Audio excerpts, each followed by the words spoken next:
আসসালামু আলাইকুম, সবাই কেমন আছেন? আলহামদুলিল্লাহ আমরা অনেক ভালো আছি। বৃষ্টির দিনে কি খাবো খাবো করতে করতে মনে হলে ইউনিক কিছু খাবার করি। যেই ভাবা সেই কাজ। চলে গেলাম পটলের চপ বানানোর জন্যে। পটল কেটে নিয়ে মধ্যের এই বেচিগুলো ফেলে দিচ্ছি। ফেলে দিয়ে সুন্দর করে পরিষ্কার করে নিয়ে চাকু দিয়ে এরকম একটু কেটে নিব, তাহলে ভালো লাগবে দেখতে।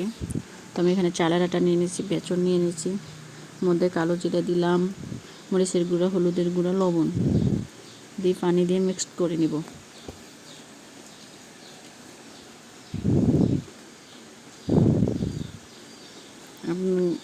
রেডি করতে যতটুকু পানি লাগবে অতটুকুই দিতে হবে, পানির কোনো পরিমাপ নাই।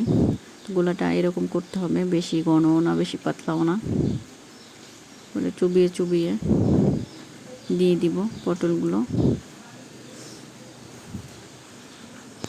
ডুবো তেলে ভেজে নিব, লাল হয়ে আসলে তুলে নিব। আমার পটলের চপ রেডি। আল্লাহ হাফেজ।